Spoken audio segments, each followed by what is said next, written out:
Chamavam-no de profeta Marcus Dawson, e no coração úmido de Palm Coast, na Flórida, sua voz carregava o peso da certeza divina.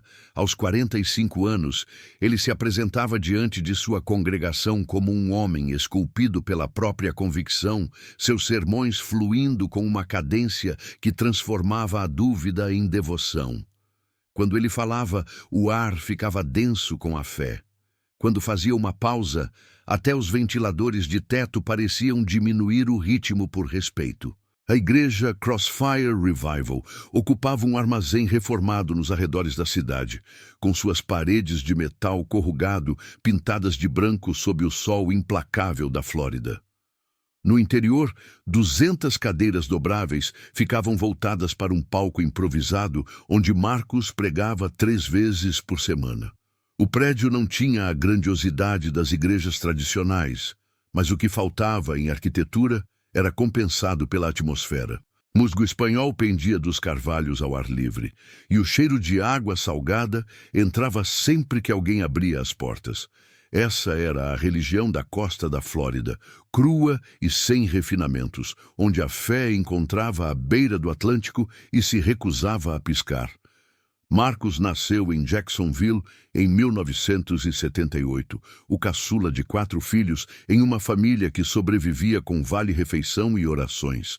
Seu pai dirigia caminhões até que suas costas não aguentaram mais. Sua mãe limpava casas de veraneio ao longo da costa, com as mãos sempre rachadas pelo alvejante e pelo cansaço. Eles frequentavam uma pequena igreja pentecostal onde falar em línguas era comum e questionar a liderança era pecado. Aos 17 anos, Marcus já imitava os pregadores que assistia, praticando suas inflexões no espelho do banheiro. Ele descobriu cedo que a certeza, transmitida com força suficiente, poderia passar por verdade. Após o ensino médio, ele trabalhou na construção civil durante o boom imobiliário da Flórida, mas sua verdadeira ambição estava em outro lugar. Ele começou a pregar em fogueiras na praia, reunindo pequenas multidões de turistas e moradores locais. Sua mensagem era simples: a obediência traz bênçãos, a dúvida convida à destruição. Em 2009, durante a recessão que atingiu a Flórida com particular dureza, Marcus abriu a Crossfire Revival. O aluguel do armazém era barato e pessoas desesperadas enchiam as cadeiras. Ele pregava o evangelho da prosperidade misturado com o fogo do Antigo Testamento, prometendo milagres financeiros àqueles que pagavam o dízimo fielmente. Em 3 anos, a congregação cresceu e passou a incluir famílias de 3 condados. Eles passavam por igrejas estabelecidas para ouvir o profeta que afirmava que Deus falava diretamente com ele.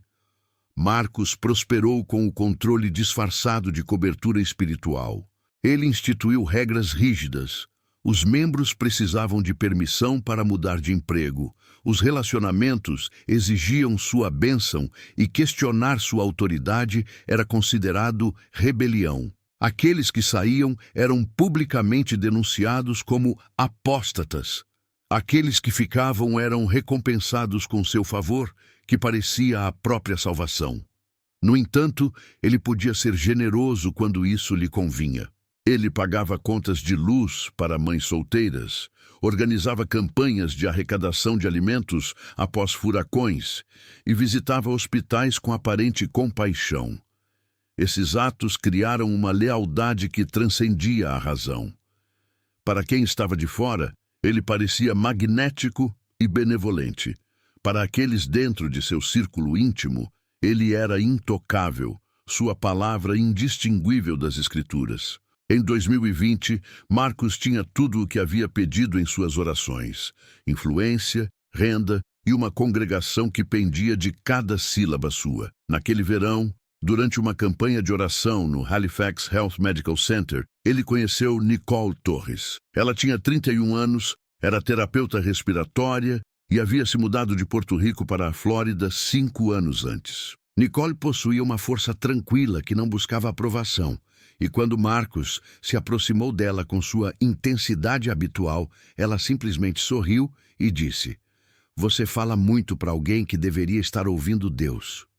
O comentário deveria tê-lo ofendido. Em vez disso, intrigou-o. O namoro deles avançou rapidamente. Em 4 meses, eles se casaram em uma cerimônia que parecia mais um avivamento do que um casamento. A igreja Armazém estava lotada de convidados, e Marcos pregou um sermão de 20 minutos antes de trocarem votos. Ele citou Efésios sobre as esposas se submeterem aos maridos, e a congregação explodiu em aplausos. Nicole estava ao lado dele com um vestido branco modesto, seus cabelos escuros caindo sobre os ombros, sua expressão serena apesar do espetáculo. No início, ela se encaixou perfeitamente em seu papel como primeira-dama Nicole. Ela organizava estudos bíblicos para mulheres, preparava refeições para membros doentes e sorria durante intermináveis apertos de mão após os cultos. Mas, em particular, ela começou a notar as falhas na teologia do marido. O afeto dele vinha com condições. As orações dele por ela soavam mais como correções. Quando ela sugeriu abordagens mais gentis para membros em dificuldades, ele a lembrou que a guerra espiritual exigia guerreiros, não babás. Ainda assim, quando ela engravidou 8 meses após o casamento, a alegria temporariamente eclipsou a atenção. Marcos anunciou a notícia durante um culto na quarta-feira com a voz embargada pela emoção ao declarar: Deus nos deu uma criança prometida, uma semente do destino. A congregação se levantou e aplaudiu, agitando envelopes de ofertas no ar. Para eles, a família do profeta era a prova de que a retidão produz recompensa. A gravidez de Nicole progrediu normalmente durante o opressivo verão da Flórida. Ela trabalhou em horário reduzido no hospital, enquanto os sermões de Marcos se tornavam cada vez mais apocalípticos. Ele falava mais sobre guerra espiritual, missões demoníacas e maldições de linhagem. Os membros sussurravam que algo havia mudado nele, que seus olhos brilhavam com uma intensidade que parecia perigosa em vez de divina. Mas ninguém ousava confrontá-lo. Sua autoridade havia se tornado absoluta. 14 de setembro de 2021. Halifax Health Medical Center, Daytona Beach. A sala de parto cheirava a antisséptico e esperança. Nicole agarrou-se às grades da cama do hospital quando as contrações atingiram o auge, sua respiração vindo em ondas medidas. Marcos estava ao lado dela, uma mão pairando perto de seu ombro, a outra segurando sua Bíblia de couro gasta. Quando o bebê finalmente nasceu com um choro que encheu a sala, a enfermeira sorriu e a colocou no peito de Nicole. Por um momento tudo parecia perfeito. Nicole chorou, seus dedos traçando o rosto do bebê. Marcos se inclinou para perto, sussurrando orações que soavam como gratidão. Eles a chamaram de Sophia Grace, e naquele instante ela era simplesmente sua filha, amada e completa. Mas enquanto as enfermeiras limpavam e pesavam a criança sob luzes brilhantes, algo mudou. A pele do bebê parecia excepcionalmente pálida, quase translúcida sob o brilho fluorescente. Seu cabelo, o pouco que havia, parecia branco em vez de escuro. Quando o pediatra, Dr. Raymond Chen, a examinou mais de perto, sua expressão ficou pensativa. Marcos percebeu imediatamente. O que há de errado? Sua voz tinha um tom que fez o estômago de Nicole se contrair. O Dr. Chen falou com cuidado, em um tom profissional e calmo. Sua filha parece ter albinismo. É uma condição genética que afeta a produção de melanina. Ela precisará de alguns cuidados adicionais, principalmente em relação à visão e à sensibilidade ao sol. Mas é saudável. Nicole exalou um suspiro de alívio, mas Marcos permaneceu em silêncio. Seu maxilar se contraiu quase imperceptivelmente enquanto ele olhava para o bebê. Quando o Dr. Chen saiu para marcar as consultas de acompanhamento, Marcos finalmente falou, em voz baixa. De onde isso vem na minha linhagem? Nicole se virou para ele confusa. É genético, Marcos. Pode pular gerações. Ele não respondeu, mas algo em sua postura havia mudado. O calor de momentos antes havia desaparecido, substituído por um olhar frio que fez Nicole puxar o bebê para mais perto. Nos 2 dias seguintes no hospital, Marcos interagiu minimamente com Sofia. Ele a segurou quando as enfermeiras o incentivaram, posou para fotos que nunca postou e orou por ela com palavras que soavam ensaiadas em vez de sinceras. Quando os visitantes da igreja chegaram com balões e presentes, ele sorriu e aceitou os parabéns, mas seus olhos continuavam voltando para a pele pálida e o cabelo sem cor do bebê, com uma expressão que Nicole não conseguia decifrar. "Ela é linda", disse a irmã Claudia Reeves, inclinando-se sobre o berço. "Olhe para esse rostinho precioso." Marcos assentiu, mas não disse nada. Mais tarde, quando estavam sozinhos, ele perguntou a Nicole: "Na sua família, alguém é assim?" "Assim como?" A voz de Nicole ficou mais aguda, apesar do cansaço. "Você sabe o que quero dizer." "Ela tem albinismo, Marcos." O médico explicou. "Não é culpa de ninguém." Ele se virou, olhando pela janela para o estacionamento abaixo. "Preciso orar sobre isso." Naquela noite, depois que Nicole adormeceu com Sofia nos braços, Marcos ficou na capela do hospital, uma pequena sala com 6 bancos e uma cruz de madeira na parede. Ele abriu a Bíblia aleatoriamente, um hábito que tinha quando buscava orientação. E seus olhos se fixaram em Levítico. Ele leu sobre manchas e oferendas, sobre o que era aceitável e o que não era.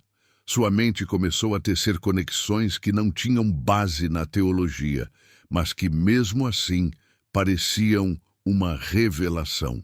Quando trouxeram Sofia para casa 3 dias depois, Marcos havia se convencido de que Deus o estava testando, que a condição do bebê tinha um significado espiritual. Ele ainda não havia compartilhado isso com Nicole, mas ela sentia a distância crescendo entre eles como uma barreira física que nenhum dos dois conseguia nomear. A casa deles, uma modesta residência de 3 quartos perto do Intracoastal Waterway, deveria estar repleta dos sons da nova maternidade. Em vez disso, ficou mais silenciosa. Marcos passava horas em seu escritório, lendo passagens sobre pureza e consagração. Quando Sofia chorava, ele interrompia sua oração. Sua expressão ficava sombria antes de retomar com maior intensidade. Nicole tentou preencher a lacuna. Ela lhe trazia café, pedia que ele segurasse o bebê durante as mamadas, lembrava-o da alegria que sentiram na sala de parto.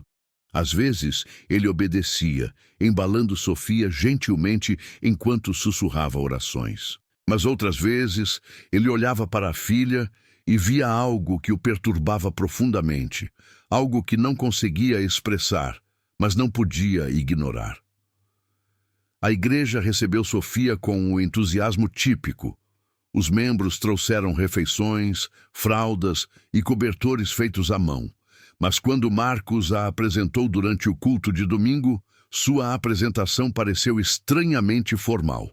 Ele a segurou de frente para a congregação, sua pele pálida sob as luzes do palco, e disse simplesmente: "Esta é Sofia. Orem por ela."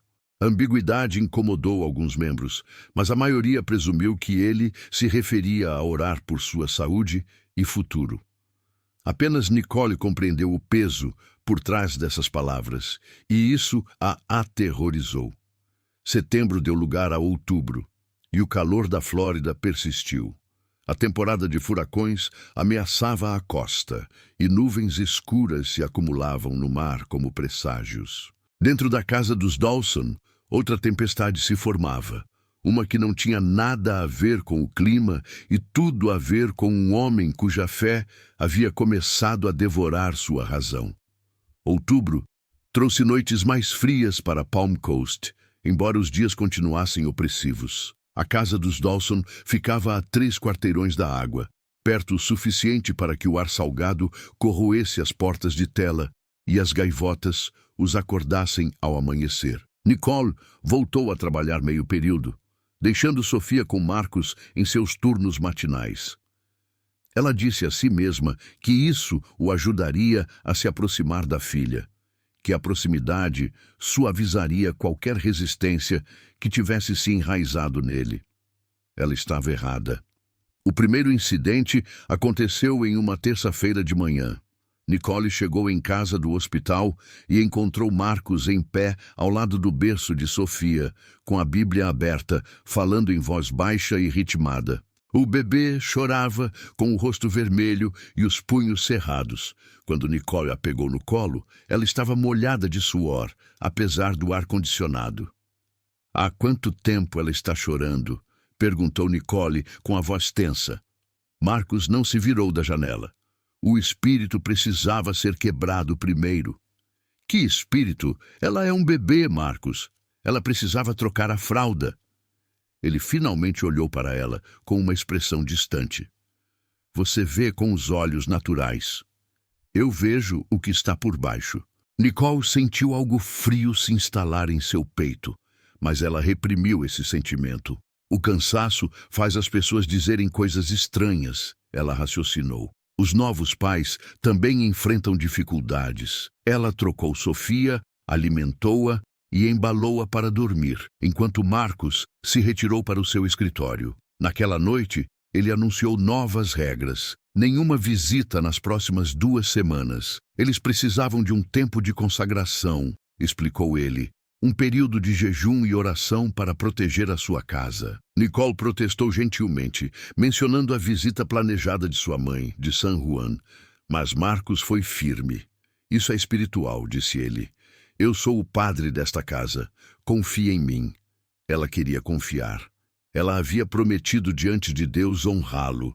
Então, ela ligou para sua mãe e adiou a viagem, ignorando a preocupação em sua voz. O jejum começou no dia seguinte. Marcos comia pouco, principalmente suco e biscoitos, e insistia que Nicole fizesse o mesmo, apesar de estar amamentando. Quando ela apontou que restringir calorias poderia afetar sua produção de leite, ele sugeriu que ela orasse por provisão sobrenatural. Sofia começou a perder peso. Seu pediatra ligou preocupado depois que ela faltou a uma consulta. Mas Marcos garantiu a Nicole que remarcaria. Ele nunca o fez. As sessões de oração se intensificaram.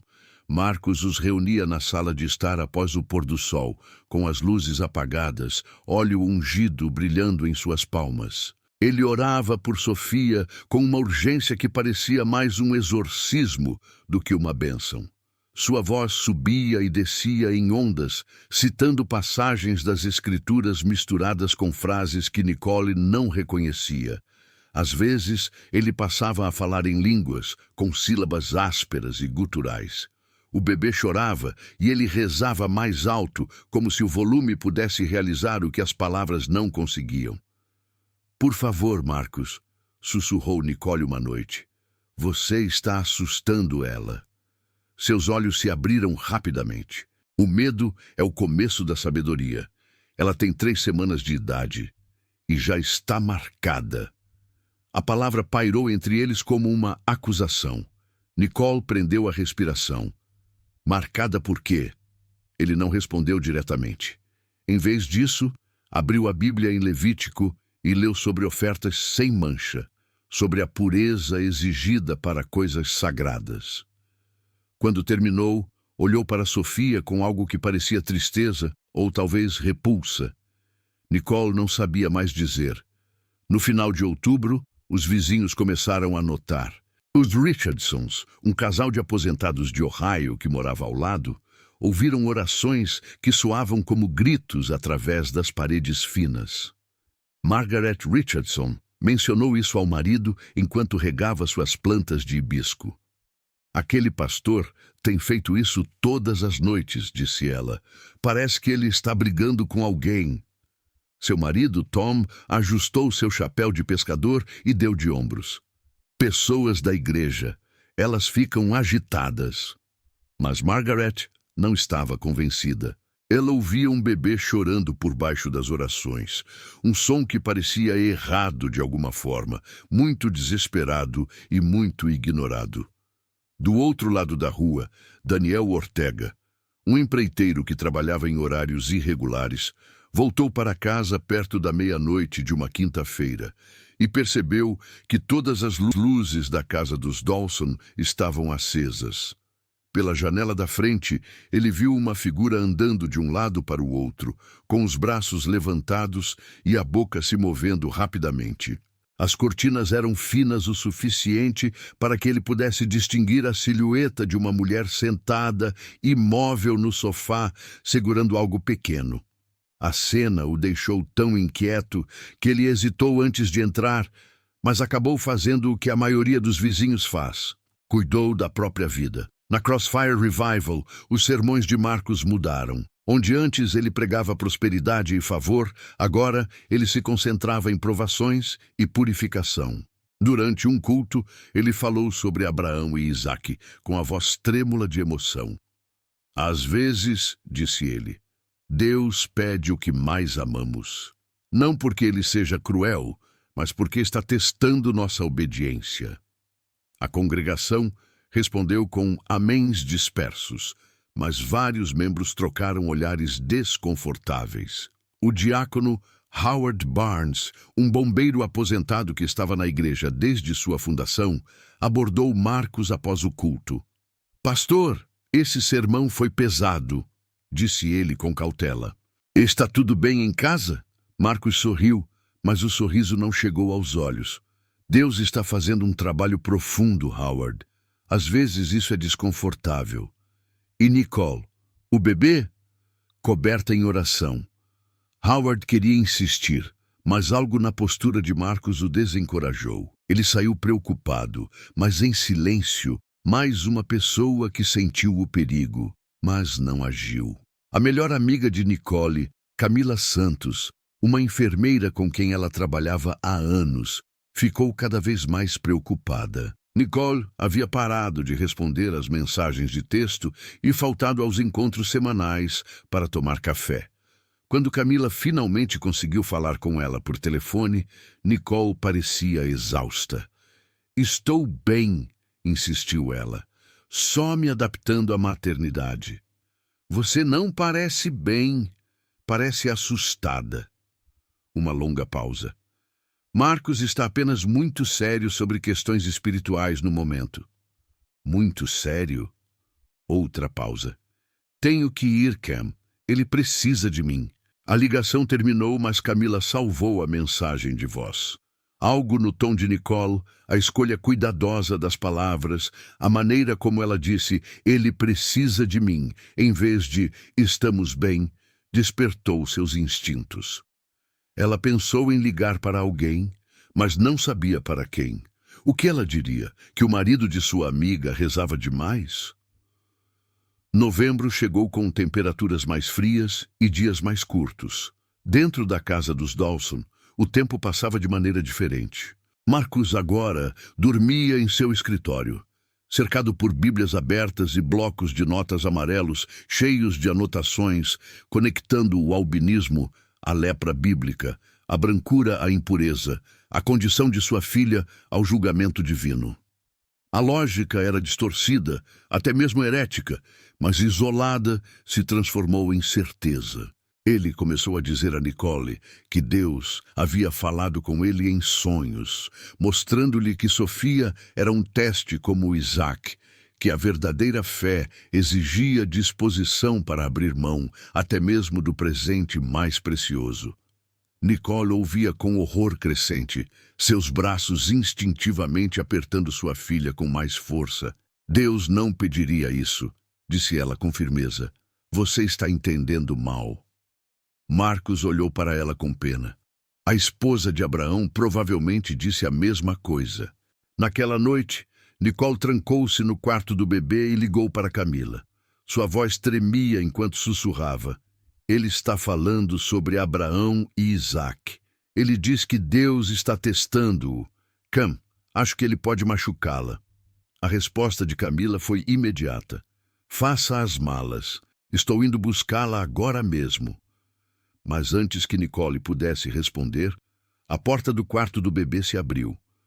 Marcos estava parado na porta, com a luz do corredor atrás dele, seu rosto indecifrável. Com quem você está falando? Ele perguntou baixinho. O polegar de Nicole pairou sobre o botão para encerrar a ligação. Só com a Camila. Conversa de garotas. Ele estendeu a mão. Me dê o telefone. Marcos. Agora. Ela entregou o telefone, com o coração batendo forte. Ele olhou para a tela, viu o nome de Camila e encerrou a ligação. Em seguida, desligou o telefone e o colocou no bolso. Chega de vozes externas, disse ele. Elas estão interferindo no que Deus está fazendo. Quando ele saiu, Nicole ficou sentada no escuro, segurando Sofia, sentindo as paredes de sua casa se transformarem em uma prisão. Ela pensou em fugir, mas para onde iria sem telefone, sem as chaves do carro e com um marido que diria que ela havia abandonado a filha deles? Ela pensou em gritar, mas quem a ouviria com o barulho das ondas quebrando a 3 quarteirões de distância? Então, ela fez o que os sobreviventes fazem. Ficou quieta, fez planos em silêncio e rezou para que amanhã trouxesse clareza, resgate ou ambos. Lá fora, o vento de novembro aumentou, sacudindo as folhas das palmeiras e trazendo o cheiro da chuva que se aproximava. À distância, uma sirene soou e desapareceu, e a noite se instalou sobre Palm Coast como uma respiração suspensa. 7º de novembro. A manhã chegou cinzenta e úmida, o tipo de dia na Flórida em que o sol se esconde atrás de nuvens que se recusam a chover. Nicole acordou no chão do quarto do bebê, com as costas doloridas por ter dormido encostada na cadeira de balanço. Ela havia se barricado com Sofia dentro do quarto depois que Marcos pegou seu telefone, empurrando o trocador contra a porta. Isso não o impediu de tentar abrir a maçaneta 2 vezes durante a noite, mas ele não forçou a entrada. Pequenas misericórdias. Sofia se mexeu no berço, suas pestanas claras tremulando.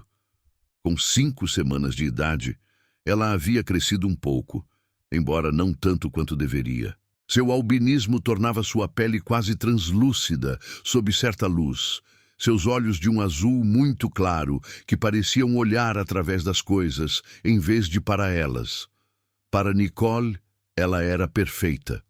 Para Marcos, ela havia se tornado uma obsessão envolta em teologia. Quando Nicole finalmente apareceu, Marcos estava sentado à mesa da cozinha com sua Bíblia e uma xícara de café frio. Ele não ergueu os olhos. Vou levar Sofia ao pediatra hoje, disse Nicole, com a voz firme apesar do medo. Ela está perdendo peso. Não! Marcos, ela precisa... Eu disse não. Ele finalmente olhou nos olhos dela. Os médicos veem com sabedoria mundana. Isso é espiritual. As mãos de Nicole tremiam enquanto ela servia água para si mesma. Então vou ligar para minha mãe. Com qual telefone? Ele tirou o dela do bolso e colocou-o sobre a mesa entre eles. Uma barreira disfarçada de objeto. Você pode ter isso de volta quando se submeter ao processo de Deus. Ah, processo de Deus ou o seu? Seu rosto endureceu. São a mesma coisa. Naquela tarde, enquanto Marcos tomava banho, Nicole encontrou o telefone fixo em seu escritório. Seus dedos tremiam enquanto discava o número de Camila, sussurrando com urgência quando sua amiga atendeu. Ele pegou meu telefone. Não me deixa sair. Acho que a água foi desligada no andar de cima. Nicole prendeu a respiração. Camila, se algo acontecer, lembre-se de que eu liguei. Lembre-se de que eu estava com medo. Ela desligou quando ouviu passos se aproximando. Quando Marcos apareceu na porta, ela estava parada perto da janela, fingindo olhar para as anotações dele. Encontrou o que estava procurando? Ele perguntou baixinho. Só estou curiosa para saber o que você está lendo. Ele se aproximou, pegando um dos blocos de notas. Deus tem me mostrado padrões. A brancura nas escrituras sempre significa algo. Lepra, julgamento, separação do sagrado. O estômago de Nicole revirou. Sofia não tem lepra. Ela tem albinismo. É simbólico. Sua voz transmitia certeza absoluta. Ela foi marcada por um propósito. Que propósito? Ele não respondeu, mas seus olhos se voltaram para uma passagem destacada em Levítico. Nicole leu por cima do ombro dele algo sobre sacrifícios sem mancha e um gelo inundou suas veias. Naquela noite, Marcos convocou uma reunião de oração de emergência na igreja. Nicole esperava que isso significasse o retorno à normalidade, mas quando chegaram, apenas seu círculo íntimo os esperava. O diácono Barnes, a irmã Cláudia e 2 guerreiros da oração que raramente questionavam qualquer coisa. O armazém parecia cavernoso com tão poucas pessoas. Marcos pregou sobre o teste de Abraão, sua voz ecoando nas paredes de metal. Deus pediu Isaque não porque queria o menino morto, mas porque queria provar o coração de Abraão. A irmã Cláudia assentiu vigorosamente, mas o diácono Barnes franziu a testa. Quando Marcos chamou Nicole com Sofia, Barnes levantou-se abruptamente. Pastor, talvez devêssemos conversar em particular primeiro. Marcos o ignorou, acenando para Nicole. Ela se aproximou lentamente com o bebê dormindo em seu colo. As luzes fluorescentes zumbiam acima deles, projetando sombras intensas. Imponham as mãos, instruiu Marcos ao grupo. Eles cercaram Nicole e Sofia com as mãos estendidas. As orações começaram suavemente, depois aumentaram de intensidade. A voz de Marcos se elevou acima das outras, repreendendo os espíritos de enfermidade, de maldições genéticas, de contaminação da linhagem. Quando Sofia começou a chorar, ele pressionou a palma da mão contra a testa dela. Eu quebro todas as tarefas. Nicole se afastou bruscamente. Pare! Você está machucando ela. A sala ficou em silêncio. Marcos olhou para ela com uma expressão indecifrável, depois sorriu gentilmente. Você está cansada. Leve-a para casa. Eu termino aqui. Ela saiu rapidamente com os gritos de Sofia ecoando enquanto as portas do armazém se fechavam atrás delas. No estacionamento, o diácono Barnes a alcançou. Nicole, está tudo bem? Em casa, quero dizer. Ela queria gritar a verdade, implorar para que ele interviesse, mas o medo a paralisou. Se ela falasse e nada acontecesse, Marcos saberia que ela o havia traído. Se ela falasse e Barnes não acreditasse nela, ela teria revelado suas cartas para nada. Estamos nos virando, ela disse em vez disso. Estresse de pais de primeira viagem. Ele assentiu, mas seus olhos demonstravam dúvida. Se precisar de alguma coisa, obrigada. Ela dirigiu para casa por ruas vazias, observando o espelho retrovisor em busca dos faróis de Marcos. Quando entrou na garagem, percebeu que sua vizinha idosa, Margaret Richardson, estava parada na varanda. A mulher acenou, e Nicole acenou de volta, uma performance de normalidade que parecia uma traição. Dentro de casa, ela trancou todas as portas e janelas, verificando 2 vezes. Colocou Sofia no berço e sentou-se observando-a dormir, imaginando quantas horas faltavam para Marcos chegar em casa. O relógio tic-taqueava constantemente, indiferente ao seu medo. Por volta da meia-noite, a caminhonete dele entrou na garagem. Nicole fingiu dormir na cadeira do quarto do bebê, enquanto ele entrava silenciosamente. Ele ficou parado na porta por um longo momento, observando as duas. Depois se retirou para o escritório. Ela ouviu o barulho de papéis, o riscar da caneta no papel, murmúrios baixos que poderiam ser orações ou planos. O dia 8 de novembro chegou com um sol falso. Marcos saiu de seu escritório parecendo abatido, mas determinado. Ele preparou o café da manhã, ovos mexidos e torradas, agindo como se as semanas anteriores não tivessem acontecido. Nicole comeu com cuidado, falando pouco, esperando pela próxima mudança. Estive pensando, ele disse finalmente, sobre Abraão, sobre obediência, sobre o que Deus realmente exige. O garfo de Nicole parou a meio caminho da boca. Às vezes, a fé parece loucura para aqueles que não entendem. Ele falou para a xícara de café em vez de para ela. Mas esse é o objetivo do teste. Ver se escolheremos Deus em vez do conforto. Marcos, Eu te amo, ele interrompeu. E amo Sofia. É por isso que isso é tão difícil. Porque é difícil. Ele olhou para ela então, e ela viu algo em seus olhos que a aterrorizou mais do que sua raiva jamais havia feito. Certeza, do tipo que não negocia nem reconsidera, do tipo que se acredita divino. Preciso que você confie em mim, disse ele suavemente. Mais uma noite de oração. Então, tudo ficará claro. Nicole assentiu mecanicamente com a mente a mil. Mais uma noite. Ela tinha que partir antes disso. Tinha que encontrar uma saída. Mas naquela tarde, quando tentou ligar o carro, a bateria estava descarregada. Quando verificou a bolsa, seus cartões de crédito tinham sumido. Quando testou o telefone fixo, ele simplesmente zumbia. Marcos tinha selado todas as saídas. Enquanto o pôr do sol pintava o céu de laranja e roxo sobre o intraquastal, Nicole abraçou Sofia e sussurrou promessas que não sabia se poderia cumprir. Na sala ao lado, Marcos se preparava para o que acreditava ser seu momento Abraão. O teste que provaria que sua fé era digna. A casa mergulhou na escuridão e, em algum lugar nessa escuridão, o tempo começou a se esgotar. 8º de novembro. A noite chegou rapidamente, como as noites da Flórida no outono, com o sol se pondo atrás dos pinheiros e deixando para trás um céu listrado de roxo e laranja. Dentro da casa dos Dawson, todas as luzes brilhavam intensamente, como se a iluminação pudesse impedir o que estava por vir. Marcos estava em seu escritório desde as 4 da tarde. Nicole o ouvia andando de um lado para o outro, com o assoalho rangendo ritmicamente acima de sua cabeça. Às vezes, ele falava em voz alta, ensaiando passagens das Escrituras ou discutindo com vozes que só ele podia ouvir.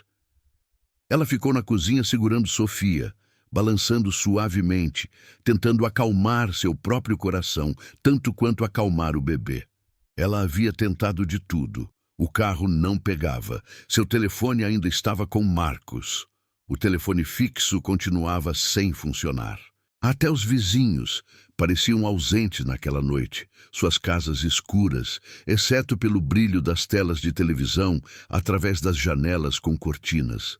Ela estava isolada propositalmente, e Marcos havia construído a gaiola com tanto cuidado que ela não percebeu até que a porta se trancou. Por volta das 7, ele desceu as escadas. Vestia roupas limpas, jeans escuros e uma camisa de botões, e carregava sua Bíblia e um pequeno frasco de óleo de unção.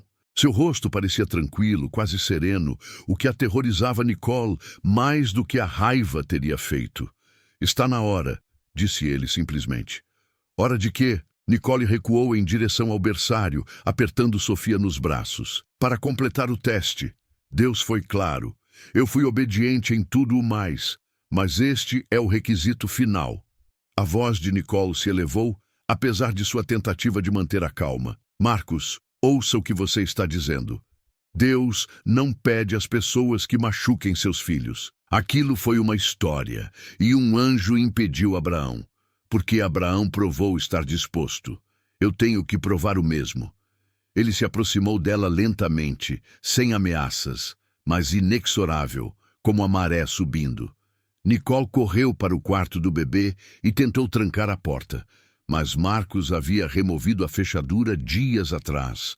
Ela pressionou as costas contra a porta mesmo assim, com Sofia começando a chorar em seu peito.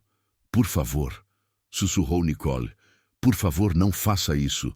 Ela é sua filha. É por isso que importa. Sua voz continuava assustadoramente gentil. Sacrifício só significa algo se custar tudo. Ele empurrou a porta lentamente e Nicole tropeçou para trás. Ela olhou ao redor desesperadamente por algo, qualquer coisa que pudesse usar. Mas o quarto continha apenas coisas macias, cobertores, bichos de pelúcia, roupas minúsculas. Nada que pudesse deter um homem convencido de que estava seguindo ordens divinas. O que aconteceu a seguir se desenrolou com uma rapidez terrível. Marcos alcançou Sofia e Nicole lutou contra ele. Ela arranhou, chutou, gritou por ajuda que não viria. Eles lutaram pela pequena sala, derrubando o cesto de fraldas e o abajur. Os gritos do bebê atingiram um tom que deveria ter quebrado alguma coisa, mas as paredes resistiram e ninguém veio. Quando Marcos finalmente arrancou Sofia dos braços de Nicole, ela se lançou atrás dele e ele a golpeou no rosto com a Bíblia ainda apertada na outra mão.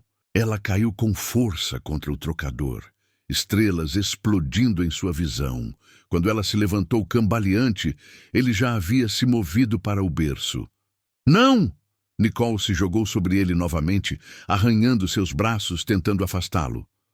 Pare! Marcos, pare! Ele se virou, suas mãos encontrando a garganta dela. Seu rosto não demonstrava raiva, apenas determinação sombria. Você está interferindo na obra de Deus. Ela não conseguia respirar. Seus dedos arranhavam os pulsos dele, sua visão escurecendo nas bordas. A última coisa que viu antes de perder a consciência foi o rosto pálido de Sofia, sua boca aberta em um grito silencioso. Quando Nicole parou de lutar, Marcos a colocou no chão. Ele ficou ali, respirando pesadamente, olhando para as mãos, como se pertencessem a outra pessoa. Então, ele se virou para o berço, onde os gritos de Sofia haviam se transformado em fracos gemidos. O que ele fez a seguir, fez metodicamente, como se estivesse realizando um ritual. Ele pressionou um travesseiro sobre o rosto minúsculo, sussurrando orações de consagração, acreditando com toda a sua mente fragmentada que estava completando o teste de Abraão. Os movimentos do bebê cessaram em segundos. O silêncio encheu a sala como água. Marcos ficou imóvel, esperando que um anjo falasse, que Deus providenciasse um substituto, como prometido nas Escrituras. Mas nenhuma voz veio. Apenas o zumbido do ar-condicionado e o som distante das ondas batendo na costa. A realidade se instalou lentamente. Ele olhou para o corpo imóvel de Nicole, para o corpo imóvel de Sofia, e algo dentro dele se quebrou. Isso deveria provar sua fé. Em vez disso, provou apenas sua loucura. Mas a mente de Marcos, já fragmentada, encontrou um caminho diferente. Se não havia anjo, talvez ele tivesse completado o teste com sucesso. Talvez esse fosse o sacrifício aceito. Ele não podia se permitir acreditar no contrário, porque isso significaria confrontar quem ele realmente era. Ele se movia com precisão mecânica. Do armário de roupas de cama, ele pegou 2 toalhas de praia grandes, do tipo que os turistas deixam para trás em imóveis alugados. Ele envolveu Sofia primeiro, seu corpinho incrivelmente leve. Depois, Nicole, cujo rosto já começava a ficar machucado, onde seus dedos haviam pressionado. Na garagem, ele encontrou a bolsa de lona que usava para os equipamentos da igreja. Colocou os 2 corpos dentro dela com cuidado, quase com ternura, e fechou o zíper. Suas mãos tremiam agora, mas seu rosto permanecia inexpressivo, a emoção reprimida pela necessidade. Ele colocou a bolsa na caçamba de sua caminhonete, cobrindo-a com uma lona e equipamentos de pesca. Para quem estivesse observando, ele poderia estar indo para um passeio matinal. Mas as ruas estavam vazias às 23h15 de um domingo à noite, na residencial Palm Coast. Marcos dirigiu para o norte pela Old Kings Road, depois para o oeste, em direção à divisa do condado de Volusia. 30 quilômetros adiante, ele virou em uma estrada secundária que levava a uma mina de fosfato abandonada. A área havia sido devastada décadas atrás, deixando para trás palmeiras raquíticas e solo arenoso pobre demais para o desenvolvimento. Sem luzes, sem casas, sem testemunhas. Ele estacionou perto de uma cerca caída e arrastou a bolsa 30 metros até o mato. A escavação demorou mais do que o esperado. A areia era solta, mas profunda, e sua camisa social ficou encharcada de suor, apesar do ar frio da noite. Ele trabalhou sem pensar, agindo por puro impulso. Quando o buraco ficou profundo o suficiente, ele colocou a bolsa e a cobriu rapidamente. Alisou a areia com a pá e espalhou folhas de palmeira sobre a terra remexida. Parado ali, sob um céu sem lua, Marcos sussurrou uma última oração. Abraão obedeceu. Eu obedeci. Que isso seja suficiente. Ele dirigiu lentamente para casa, parando em um posto de gasolina 24 horas para comprar água e lavar as mãos no banheiro.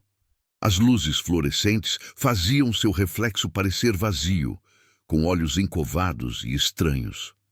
Ele ficou olhando para si mesmo por um longo momento. Depois, saiu sem cruzar o olhar do frentista. De volta para casa, ele tomou banho e trocou de roupa. Jogou as roupas sujas em um saco de lixo e o colocou na garagem, planejando descartá-lo mais tarde. Então, sentou-se à mesa da cozinha enquanto o amanhecer se aproximava, elaborando a história que o protegeria. Às 6 da manhã, ele já havia ensaiado o suficiente para soar genuíno. Nicole havia sofrido um colapso nervoso. Ela havia pegado Sofia e ido embora, dizendo que não aguentava mais ser mãe. Ele encontrou um bilhete. Ele estava arrasado, mas rezando para que elas voltassem. Ele mesmo escreveu o bilhete no papel timbrado de Nicole, imitando a caligrafia dela em listas de compras e cartões de aniversário. O bilhete falava de uma pressão opressora, da necessidade de espaço, de ainda amá-lo, mas de precisar se encontrar. As mentiras fluíram facilmente, porque ele vinha mentindo para si mesmo há semanas. Quando o diácono Barnes ligou naquela manhã para saber como ele estava, Marcos atendeu com a voz trêmula. Howard, preciso de suas orações. Nicole se foi. Ela pegou o bebê e foi embora ontem à noite. A encenação havia começado e Marcus Dawson, profeta de Palm Coast, desempenhou seu papel com perfeição. O que ele não sabia era que a verdade deixa vestígios que nem mesmo mãos cuidadosas conseguem apagar, e nas terras mineradoras a oeste da cidade, a terra já havia começado a contar uma história que ele não podia controlar. 9 de novembro.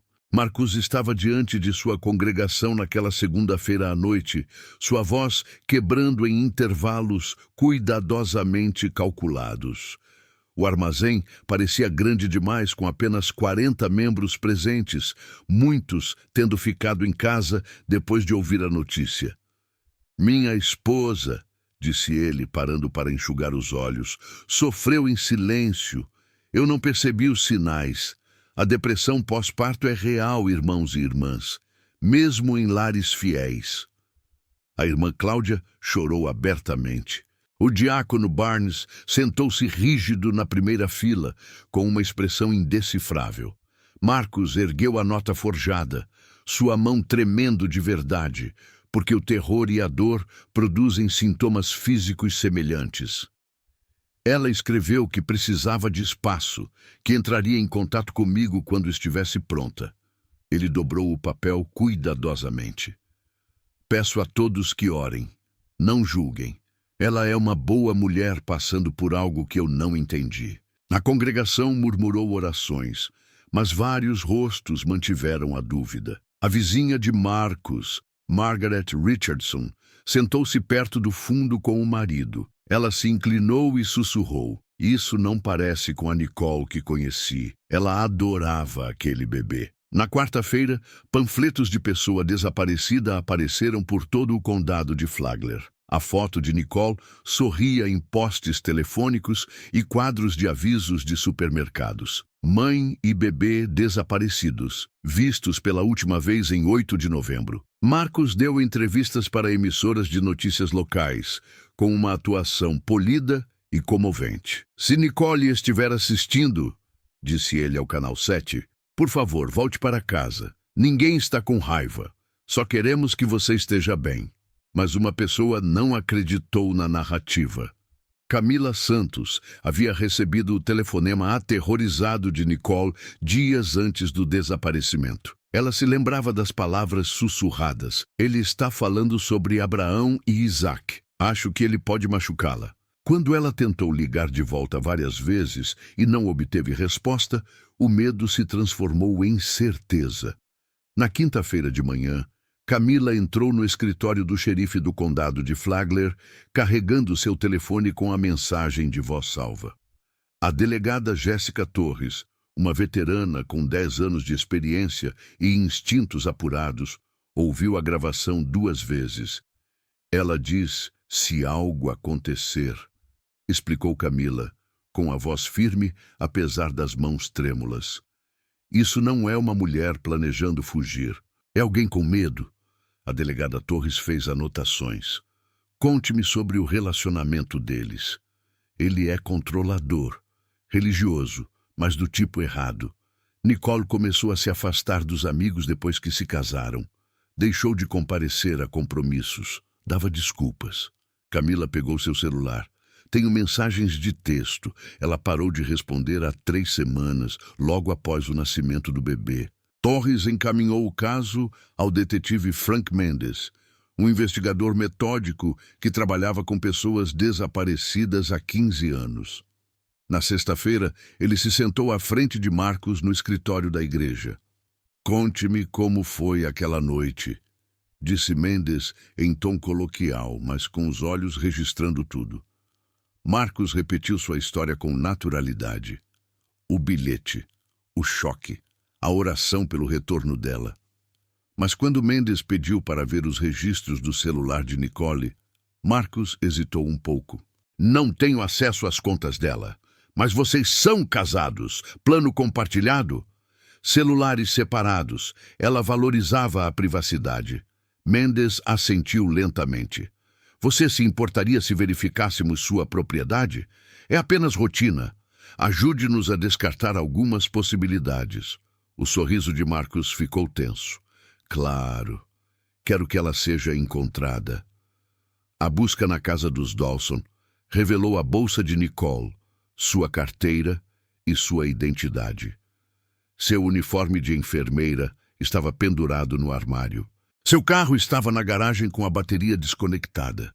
A técnica forense Dana Park fotografou tudo enquanto Mendes observava as reações de Marcos. É estranho ela ter saído sem sua identidade, observou Mendes. Ela estava chateada, não estava pensando direito. E a bateria do carro? Eu estava pensando em trocá-la. O calor da Flórida acaba com elas. Individualmente, tudo parecia plausível, mas juntos, os detalhes formavam um padrão. Mendes sabia disso. Marcos sabia que ele sabia. O jogo havia começado. Naquele fim de semana, o diácono Barnes visitou Marcos em particular. Pastor, as pessoas estão fazendo perguntas. A linha do tempo não faz sentido. A mãe de Nicole diz que ela nunca mencionou se sentir sobrecarregada. A compostura de Marcos se abalou um pouco. Você está duvidando de mim, Howard? Estou dizendo que talvez você precise de aconselhamento jurídico. Isso parece sério. Não tenho nada a esconder. Mas a segunda-feira trouxe novos desenvolvimentos.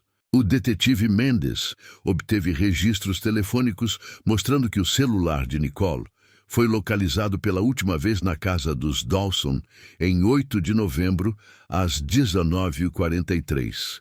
Nenhuma atividade depois disso. O telefone de Marcos mostrou movimentos incomuns naquela noite, viajando para o norte e depois para o oeste, antes de voltar para casa às 1h30 da manhã. Dirigindo no meio da noite? Perguntou Mendes durante a segunda entrevista. Não conseguia dormir. Dirigi por aí procurando por ela. Por 6 horas?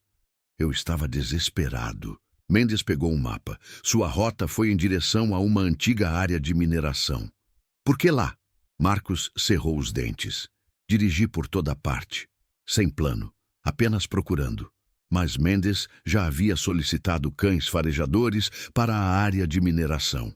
O protocolo exigia causa provável. O que ele não tinha, mas às vezes a pressão leva a erros. Ele precisava deixar Marcos nervoso. Camila, entretanto, havia se mobilizado. Ela entrou em contato com todos os hospitais, abrigos e centros de crise para mulheres em um raio de 320 quilômetros. Nenhum deles tinha visto Nicole ou Sofia. Ela organizou grupos de voluntários que vasculharam praias, parques e áreas arborizadas. A resposta da comunidade foi genuína, mesmo que a de Marcus não fosse. Em 18 de novembro, 10 dias após o desaparecimento, Margaret Richardson abordou o delegado Torres do lado de fora do escritório do xerife. "Eu deveria ter dito algo antes", ela começou com voz culpada. "Na noite em que elas desapareceram, ouvi gritos vindos da casa delas e choro. Um bebê chorando por um longo tempo, depois parando de repente." Torres fez anotações detalhadas. "A que horas? Por volta das 7, talvez 8. Eu quase liguei, mas..." Ela parou de falar, o peso da inércia pesando em sua voz. Torres levou isso a Mendes, que agora tinha o suficiente para um mandado. Na quinta-feira de manhã, cães farejadores de cadáveres chegaram à área abandonada da mina. A equipe se espalhou por 20 acres de matagal, com os cães trabalhando metodicamente entre palmeiras e pinheiros. Às 11h30, um pastor alemão chamado Ranger alertou perto de uma área remexida a 30 metros da estrada de serviço. O treinador Mike Preston sinalizou, e a equipe forense avançou com cuidado. A areia saiu facilmente, com muita facilidade. Em 20 minutos, eles descobriram a mochila de lona. Dentro, envoltos em toalhas de praia, estavam os restos mortais decompostos de Nicole Torres Dawson e sua filha bebê, Sophia Grace. O detetive Mendes ficou em silêncio enquanto o médico legista fotografava a cena. O pescoço de Nicole apresentava marcas claras de hematomas. O bebê apresentava sinais de asfixia. Nenhum dos dois apresentava ferimentos defensivos, além dos arranhões nos antebraços de Nicole. Não se tratava de um homicídio-suicídio.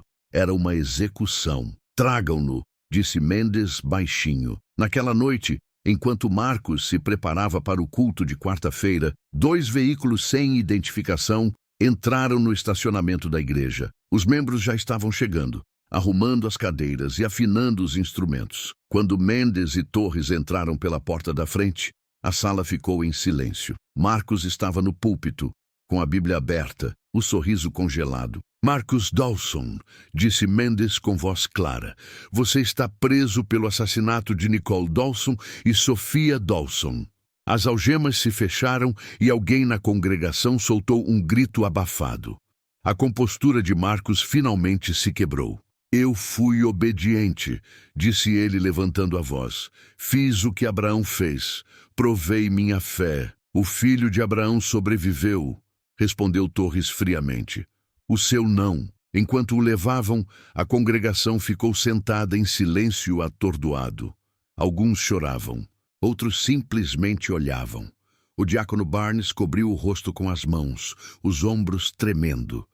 Lá fora, as câmeras de notícias capturaram Marcus sendo colocado no carro da polícia, sua máscara de profeta finalmente arrancada. Em seu lugar estava algo muito mais humano e muito mais terrível. Um homem que confundiu sua própria voz com a de Deus e destruiu tudo na confusão. Março de 2022. O tribunal do condado de Flagler permanecia sólido contra o ar úmido da Flórida, suas colunas brancas e implacáveis sob a luz forte do sol. Dentro da sala de audiências 3, a galeria estava cheia de pessoas que antes chamavam Marcus Dawson de profeta e agora o chamavam de monstro. O julgamento durou 8 dias. A promotora Laura Shen, uma mulher ponderada com 20 anos de experiência, apresentou o caso metodicamente. Registros telefônicos. A viagem à meia-noite. A terra remexida. A nota forjada em caligrafia, que os analistas forenses provaram ser uma imitação de Marcus da caligrafia de Nicole. Mas a prova mais condenatória foi sua própria confissão, gravada durante a prisão. "Eu fiz o que Abraão fez. Eu provei minha fé." O advogado de defesa Robert Castle argumentou insanidade temporária, delírio religioso, uma mente fraturada por crenças extremas. "Meu cliente não é mau", disse ele ao júri. "Ele está doente. Ele confundiu seus pensamentos com revelações divinas. O júri ouviu, mas seus rostos revelavam o que acreditavam. No terceiro dia, Camila Santos subiu ao banco das testemunhas. Ela usava um vestido preto simples e se comportava com dignidade silenciosa. Quando Chen pediu que ela descrevesse Nicole, seus olhos se encheram de lágrimas, mas sua voz permaneceu firme. Ela era gentil, o tipo de pessoa que se lembrava do seu pedido de café e perguntava sobre a cirurgia da sua mãe. Camila fez uma pausa. Quando conheceu Marcos, ela estava feliz. Mas aos poucos isso mudou. Ela começou a cancelar planos, a inventar desculpas, e nas últimas semanas ela estava apavorada. Chen reproduziu a mensagem de voz. A voz sussurrada de Nicole encheu o tribunal. Ele está falando sobre Abraão e Isaac. Acho que ele pode machucá-la.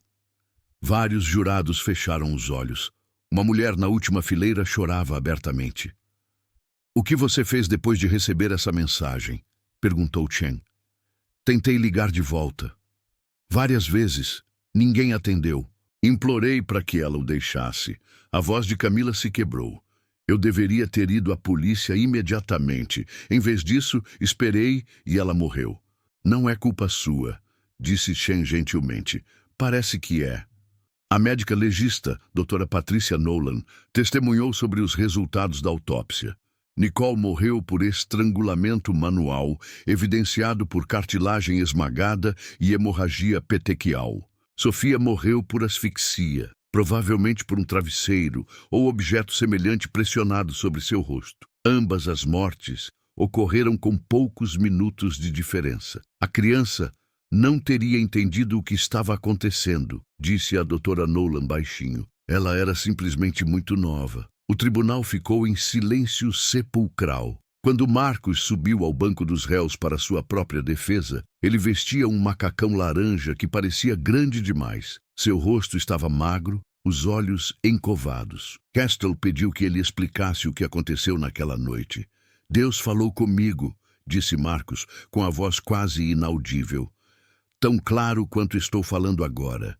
Ele disse que Sofia era um teste, como Isaac, que minha obediência traria bênçãos. Você acreditava que estava fazendo a coisa certa? Eu acreditava que estava fazendo a vontade de Deus. Ele olhou para o júri. Abraão ergueu a faca. Achei que um anjo também me impediria, mas nenhum anjo veio, disse Castle. Não, a voz de Marcos falhou. Nenhum anjo veio. Durante o interrogatório, Chen foi implacável, mas controlado. Sr. Dawson, quando exatamente Deus lhe disse para matar sua esposa? Eu não queria machucar Nicole. Ela interferiu. Então, Deus lhe disse para matar Sofia e você decidiu matar Nicole por conta própria? Marcos hesitou. Aconteceu tão rápido. Rápido o suficiente para estrangulá-la, embrulhar os dois corpos, dirigir 30 quilômetros e enterrá-los em um local pré-selecionado? Eu estava em choque. Você estava em choque? Mas coerente o suficiente para forjar uma carta de suicídio e dar entrevistas na televisão? Marcos não teve resposta. Chen continuou. Você afirma que Abraão foi seu modelo, mas Abraão não matou Isaac. Abraão não matou sua esposa. Abraão recebeu intervenção divina. Você não recebeu nada, porque o que ouviu não foi Deus, foi sua própria voz justificando o assassinato. O júri deliberou por 11 horas. Quando voltaram, seus rostos mostravam exaustão e determinação.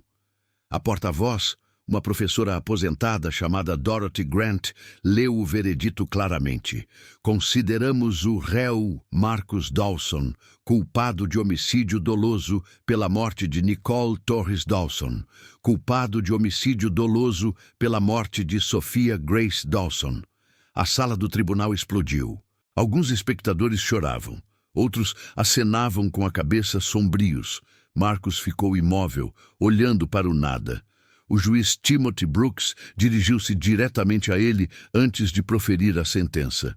Sr. Dawson, o senhor se escondeu atrás da fé enquanto cometia atos hediondos. O senhor usou o nome de Deus para justificar a violência contra os mais vulneráveis. A lei não pode restaurar o que o Senhor destruiu, mas pode garantir que o Senhor nunca mais faça mal a ninguém. Ele bateu o martelo uma vez. Prisão perpétua sem possibilidade de liberdade condicional por ambas as acusações, a ser cumprida consecutivamente. Enquanto os policiais levavam Marcos embora, Camila sentou-se na galeria segurando uma fotografia de Nicole e Sofia, tirada dias após o nascimento. Ambas sorriam, sem saber quanto pouco tempo lhes restava. Fora do tribunal, ela falou brevemente com os repórteres. Nicole era extraordinária. Sofia merecia uma vida. Lembrem-se delas, não dele. E dos meses que se seguiram, a igreja Crossfire Revival fechou definitivamente. O armazém foi vendido a uma empresa de armazenamento. Alguns membros migraram para outras igrejas. Outros abandonaram completamente a religião organizada, com a fé abalada de forma irreparável. O diácono Howard Barnes criou um pequeno grupo de apoio para ex-membros que estavam a processar o seu trauma. Seguimos um homem em vez da verdade, disse ele durante uma reunião. A culpa é de todos nós. A terra abandonada da mina, onde Nicole e Sofia foram encontradas, se tornou um memorial não oficial. Alguém plantou uma pequena árvore de crepe myrtle. Outros deixaram flores, velas, brinquedos infantis. Uma cruz de madeira apareceu com os 2 nomes cuidadosamente gravados. Camila visitava o local mensalmente, sempre levando lírios brancos.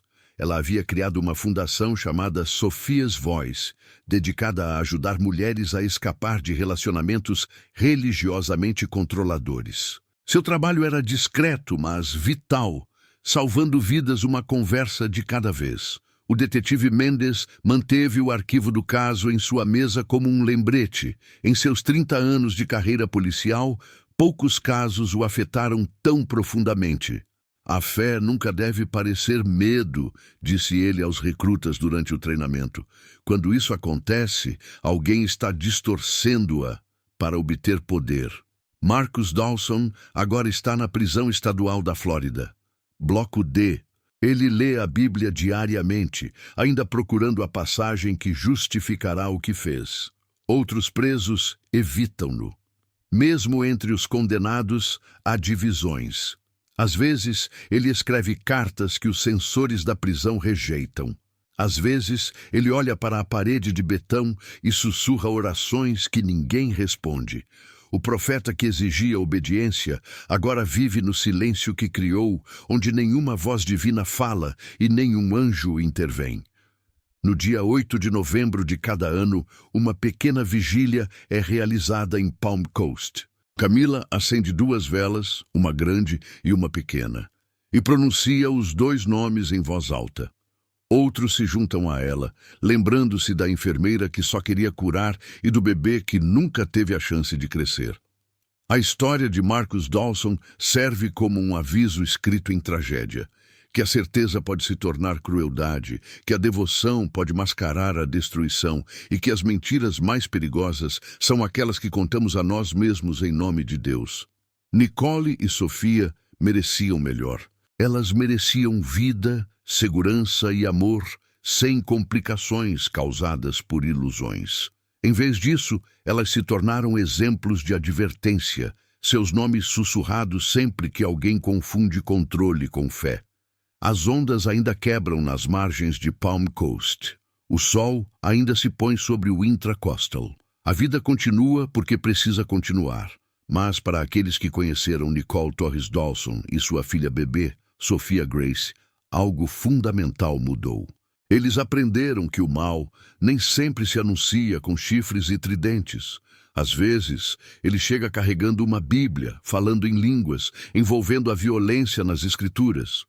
E quando pessoas boas ficam em silêncio, convencidas de que questionar a autoridade é sinônimo de falta de fé, a tragédia preenche o vazio. A questão permanece, não para Marcos, mas para todos os outros. Quando a crença se torna cegueira, quem falará pelos inocentes?